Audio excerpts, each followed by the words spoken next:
Hello friend, कैसे हैं आप? उम्मीद है कि आप सब अच्छे हैं, आप लोग की तैयारी अच्छी चलिए। ठीक है दोस्तों, आज हम आप लोग के साथ बिहार एसएससी का साइंस का सेट नंबर 12 आप लोग के साथ डिस्कस करने वाले हैं। इससे पहले हम 11 सेट डिस्कस कर चुके हैं। अगर आप नहीं देखे हैं तो प्लेलिस्ट में जाकर आप देख सकते हैं। ठीक है, तो आज हम आप लोग के साथ सेट नंबर 12 जिसमें 40 क्वेश्चन रहेगा, जिसमें आज हम आपको लिया हूँ केमिस्ट्री, फिजिक्स और बायो सबसे क्वेश्चन मिक्सअप लिया हूँ। ठीक है, तो पहले क्या कीजिएगा, खुद से प्रैक्टिस कीजिएगा और 40 में कितने स्कोर करते हैं कमेंट सेक्शन में ज़रूर बताइएगा। और आप लोगों को पता है कि एक सेट सुबह को डेली 8 बजे मिलता है। ठीक है, तो चलिए स्टार्ट करते हैं क्वेश्चन नंबर फर्स्ट। और जो फ्रेंड चैनल पर पहली बार विजिट कर रहे थे, चैनल को सब्सक्राइब कर लीजिएगा और साथ में बेल आइकन को प्रेस करना नहीं भूलिए। ठीक है दोस्त, चलिए तो ये रहा आपका पहला क्वेश्चन, आपको जो स्क्रीन पे साफ साफ दिख रहा है। बताइए इसका राइट आंसर क्या होगा। चलिए क्वेश्चन नंबर यहाँ पर फर्स्ट कहता है, खाना पकाने के तेल को किस प्रक्रिया द्वारा वनस्पति घी में परिवर्तित किया जाता है। ठीक है, तो बताइए इसका राइट आंसर क्या, वनस्पति घी में परिवर्तित किया जाता है। तो इसका राइट आंसर आपका ए हो जाएगा, यानी हाइड्रोजनीकरण द्वारा किया जाता है। इसमें क्या यूज़ किया जाता है, तो हाइड्रोजन का यूज़ किया जाता है, याद रखिएगा। ठीक है, आई बात समझ में। चलिए आगे बढ़ते हम लोग अगले प्रश्न की तरफ। ये रहा क्वेश्चन नंबर आपका 2, कहता है कि हाइड्रोजन को वायु में जलाने से क्या प्राप्त होता है। वायु में जलाने से प्राप्त होता है, तो क्या प्राप्त होता है, तो याद रखिएगा। देखिए हाइड्रोजन क्या होता है, H2 होता है। इसको जब ऑक्सीजन में जब जलाएंगे तो सिंपल सी बात है, क्या बनेगा आपका, वाटर बनेगा। क्या बनेगा आपका, वाटर बनेगा। तो यहाँ पर राइट आंसर आपका क्या हो जाएगा, ए हो जाएगा। ठीक है, चलिए आगे बढ़ते हैं हम लोग। बहुत प्यारा से क्वेश्चन है, बहुत लोग कंफ्यूज भी हो जाएंगे कि हाइड्रोजन को जलाने पे क्या बनेगा। ये रहा अगला प्रश्न, क्वेश्चन नंबर यहाँ पे 3 कहता है, निम्न धातुओं में से कौन सी धातु नमक के तनु अम्ल की क्रिया से हाइड्रोजन गैस नहीं देता, हाइड्रोजन गैस नहीं देता। तो यहाँ पर राइट आंसर क्या हो जाएगा, यानी कॉपर। क्योंकि कॉपर जो है हाइड्रोजन से क्या होता है, कम अभिक्रियाशील है। आई बस समझ में, इसलिए कॉपर जो हाइड्रोजन को डिस्प्लेस नहीं कर सकता है, इसीलिए क्या होगा, यहाँ पर हाइड्रोजन गैस उत्पन्न नहीं होगा। बाकी एल्युमिनियम कर देगा, आयरन कर देगा और जिंक कर देगा, लेकिन कॉपर नहीं करे। तो राइट आंसर आपके यहाँ पर बी हो जाएगा। आगे बढ़ते हम लोग अगले प्रश्न की तरफ। ये रहा अगला प्रश्न, क्वेश्चन नंबर यहाँ पर 4 कहता है, Q1 की क्रिया में कौन सी गैस निकलती है। जब Q1 की क्रिया होता है तो बताना आपको कौन सी इससे गैस निकलता है। तो यहाँ पर राइट आंसर आपका फर्स्ट हो जाएगा, यानी कार्बन डाइऑक्साइड निकलता है। याद रखिए कार्बन डाइऑक्साइड गैस निकलती है, इसमें कोई स्मेल नहीं होता है। याद रखिए इसमें कोई स्मेल नहीं होता, इसीलिए कहा जाता है कि रात में पेड़ के नीचे नहीं सोना चाहिए। कि रात में पेड़ पौधे क्या होते हैं, कार्बन डाइऑक्साइड गैस छोड़ते हैं और ऑक्सीजन गैस लेते हैं। ठीक है, चलिए आगे बढ़ते हम लोग अगले प्रश्न की तरफ। ये रहा अगला प्रश्न, क्वेश्चन नंबर यहाँ पर 5 कहता है, गैसोहोल जो है, गैसोहोल जो है गैसोलीन और निम्न में से किसका मिश्रण है, आपसे पूछा जा रहा है। तो यहाँ पर राइट आंसर आपका फर्स्ट हो जाएगा, इथाइल अल्कोहल। याद रखिए इथाइल अल्कोहल, जिसका फार्मूला होता है C2H5OH। और OH क्या होता है, अल्कोहल का क्या होता है, क्रियाशील समूह होता है, यानी फंक्शनल ग्रुप होता है। याद रखिएगा। चलिए आगे बढ़ते हम लोग अगले प्रश्न की तरफ। ये रहा क्वेश्चन नंबर आपका 6 कहता है, मेथनॉल किस नाम से जाना जाता है। मेथनॉल जो है किस नाम से जाना जाता है। इसका राइट आंसर आपका सी हो जाएगा, ये वुड अल्कोहल के नाम से जानते। याद रखिए वुड अल्कोहल के नाम से जाना जाता है। अगर दोस्त वीडियो अच्छा लगा तो प्लीज़ लाइक कीजिएगा, और जो फ्रेंड चैनल पर पहली बार विजिट कर रहे हैं चैनल को सब्सक्राइब कीजिएगा और साथ में बेल आइकन को प्रेस करना नहीं भूलिए, क्योंकि जो भी वीडियो अपलोड करेंगे उसका नोटिफिकेशन आप लोग को सबसे पहले मिलेगा। चलिए अगला प्रश्न, क्वेश्चन नंबर यहाँ पर 7। क्वेश्चन नंबर 7 का था कि आधुनिक आवर्त सारणी के 5वें आवर्त में कितने तत्व हैं। 5वें आवर्त में कितने तत्व हैं। तो याद रखिए इसका राइट आंसर आपका सी हो जाएगा, यानी 18 तत्व। कितने हैं, 18 आवर्त।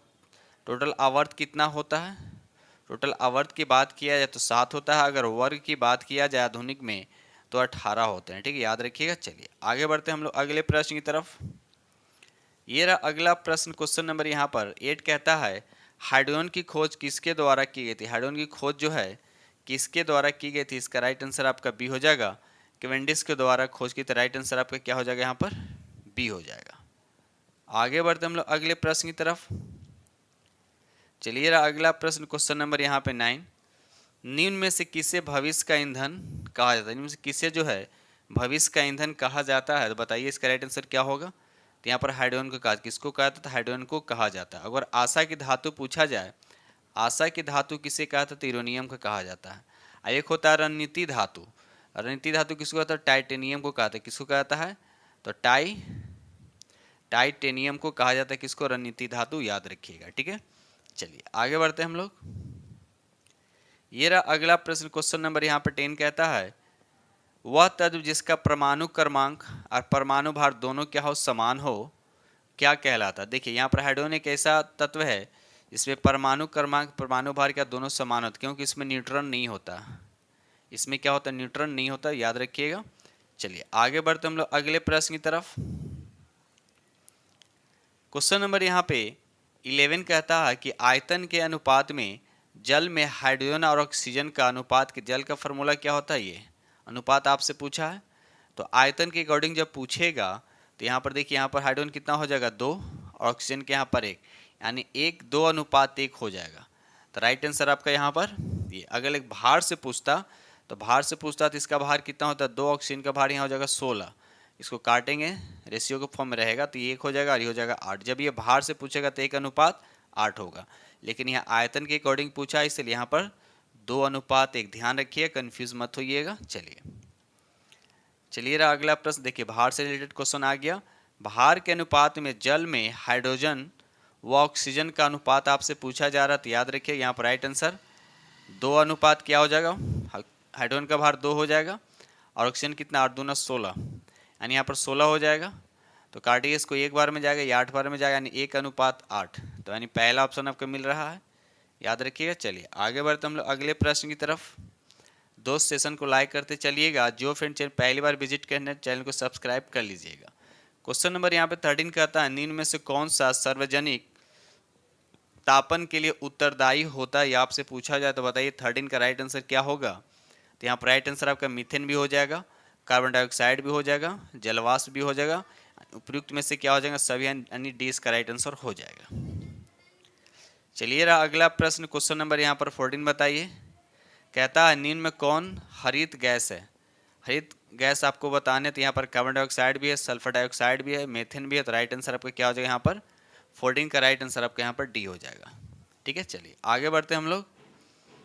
ये रहा अगला प्रश्न, क्वेश्चन नंबर यहाँ पर 15 कहता है एक तार की लंबाई L मीटर है। एक तार है जिसकी लंबाई क्या होता है? L मीटर है।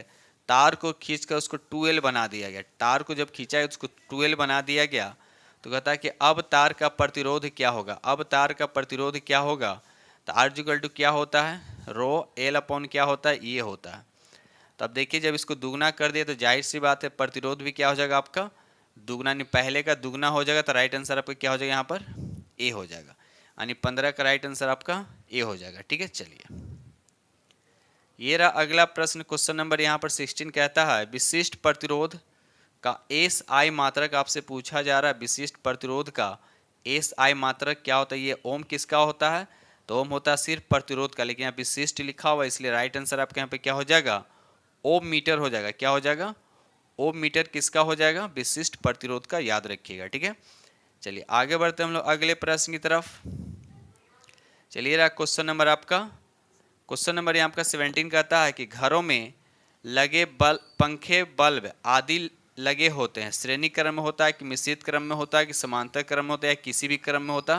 तो याद रखिए घरों में जो पंखे या बल्ब जो होते हैं वह समांतर क्रम में यानी पैरेलल में क्या होता है? जुड़ा होता है, याद रखिएगा।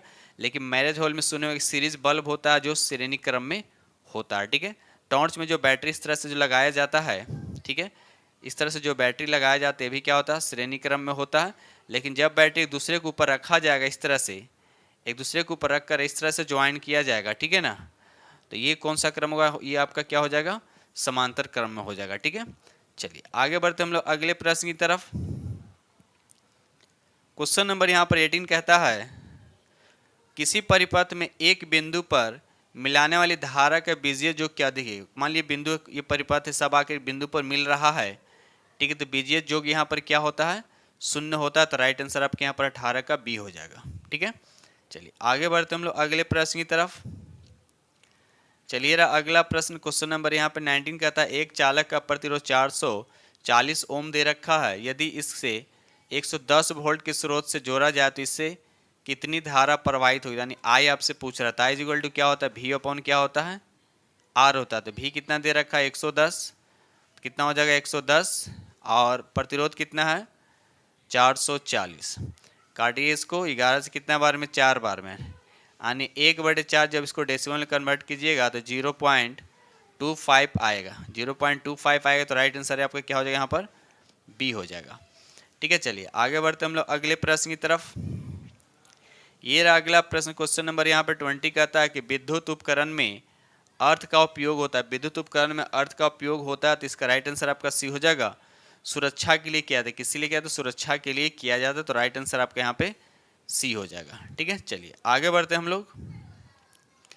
ये रहा अगला प्रश्न, क्वेश्चन नंबर यहाँ पे 21 कहता है कि टेलीविजन यानी टीवी का आविष्कार किसने किया था। टीवी का आविष्कार यानी टेलीविजन का आविष्कार किसने किया था, बताइए इसका राइट आंसर क्या होगा। तो इसका राइट आंसर आपका भी यानी J.L. बेड इसका राइट आंसर हो जाएगा। याद रखिए J.L. बेड इसका राइट आंसर हो जाएगा। ठीक है, चलिए आगे बढ़ते हैं हम लोग। चलिए रहा अगला प्रश्न, क्वेश्चन नंबर यहाँ पे 22 का था कि हाइड्रोजन बम किसने विकसित किया। हाइड्रोजन बम जो है किसने विकसित किया है बताइए। तो इसका राइट आंसर आपका सी हो जाएगा, एडवर्ड जेनर। याद है एडवर्ड जेनर। इसमें क्या होता है, नाभिकीय संलयन होता है। क्या होता है इसमें, नाभिकीय संलयन होता है। याद जिस तरह से सन में क्या होता है, सन में भी क्या होता है, नाभिकीय संलयन होता है। लेकिन परमाणु बम जो होता है, परमाणु जो बम होता है उसमें नाभिकीय विखंडन होता है, याद रखिएगा। चलिए आगे बढ़ते हैं हम लोग। ये रहा अगला प्रश्न, क्वेश्चन नंबर यहाँ पे 23 कहता है निम्नलिखित में कौन सा युग्म सुमेलित नहीं। आपसे पूछा जा रहा है कि कौन इसमें सुमेलित नहीं है। तो जेम्स वाट ने वास्प इंजन का आविष्कार किया, ये सही है। A.J. बेल्ड ने टेलीफोन का आविष्कार किया, भी सही है। J.L. बेल्ड ने टेलीविजन का आविष्कार किया, भी सही है। जे पार्किंस ने पेनिसिलिन का आविष्कार, ये गलत है। पेनिसिलिन का आविष्कार किसने किया था, याद है अलेक्जेंडर फ्लेमिंग ने किया था। और कब किया था, तो 1928 में। और अलेक्जेंडर फ्लेमिंग कहाँ का, किस देश का था, स्कॉटलैंड का, भी याद रखिएगा। ठीक है, चलिए आगे बढ़ते हैं हम लोग। ये रहा अगला प्रश्न, क्वेश्चन नंबर यहाँ पे 24 कहता है नाभिकीय रिएक्टर की खोज करता कौन है। नाभिकीय रिएक्टर की खोज किसने की, आपको ये बताना है। तो राइट आंसर आपका डी हो जाएगा, एनरिको फर्मी इसका राइट आंसर हो जाएगा। एनरिको फर्मी इसका राइट आंसर हो जाएगा। ठीक है, चलिए ये रहा अगला प्रश्न, क्वेश्चन नंबर यहाँ पे 25 कहता है एक आदर्श वोल्ट मीटर, कह रहा है कि एक आदर्श वोल्ट मीटर है, आपको बताना है इसका रेजिस्टेंस पूछा गया यानी प्रतिरोध आपसे पूछा गया है। तो याद रखिए इसका राइट आंसर आपका सीमित होगा, कहीं कहीं अनंत लिखा मिलेगा। क्या मिलेगा, कहीं कहीं अनंत लिखा रहेगा, तो राइट आंसर आपका अनंत कीजिएगा। ठीक है, चलिए आगे बढ़ते हम लोग। क्वेश्चन नंबर यहाँ पे 26 कहता है कि शुष्क सेल क्या होता है। एक तरह का क्या होता है, प्राइमरी सेल होता है। इसको प्राइमरी सेल क्यों बोला जाता है, क्योंकि इसको ये चार्जेबल नहीं होता। अगर एक बार ये यूज़ कर लेंगे, अगर ये डिस्चार्ज हो गया तो फिर चार्ज नहीं होता है, इसलिए इसको हम क्या बोलते हैं, प्राथमिक सेल के इसको अंतर्गत रखा है। सेकेंडरी सेल में क्या, जो चार्जेबल होता है, जैसे मोबाइल का या बैटरी हो गया, इन्वर्टर का बैटरी जो हो गया, ये सब क्या होता है सेकेंडरी सेल में आता है। लेकिन जो चार्जेबल नहीं होता वो प्राथमिक सेल में होता है। यूज एंड थ्रो, यूज कीजिए उसके बाद फेंकिए। ठीक है, चलिए ये रहा अगला प्रश्न, क्वेश्चन नंबर यहाँ पे 27 कहता है कि लोहे के ऊपर जिंक की परत चढ़ाने को क्या कहते हैं, बताइए। लोहे के ऊपर जब जिंक का परत चढ़ाया जाता है, लेप चढ़ाया, तो उसको क्या बोलते हैं। तो राइट आंसर आपका फर्स्ट हो जाएगा, गैल्वेनाइजेशन इसका राइट आंसर हो जाएगा। ठीक है, चलिए आगे बढ़ते हम लोग अगले प्रश्न की तरफ। चलिए रहा प्यारा सा क्वेश्चन, बताइए 28 का राइट आंसर क्या होगा। आइंस्टाइन यानी E=mc² होता है। तो आपको बताना है कि यहाँ पर आपका सी किसका द्योतक है, सी क्या इंडिकेट करता है। तो राइट आंसर आपका बी हो जाएगा, प्रकाश का वेग होता है, वेलोसिटी ऑफ लाइट यानी प्रकाश के वेग को इंडिकेट करता है सी, याद रखिएगा। चलिए आगे बढ़ते हम लोग अगले प्रश्न की तरफ।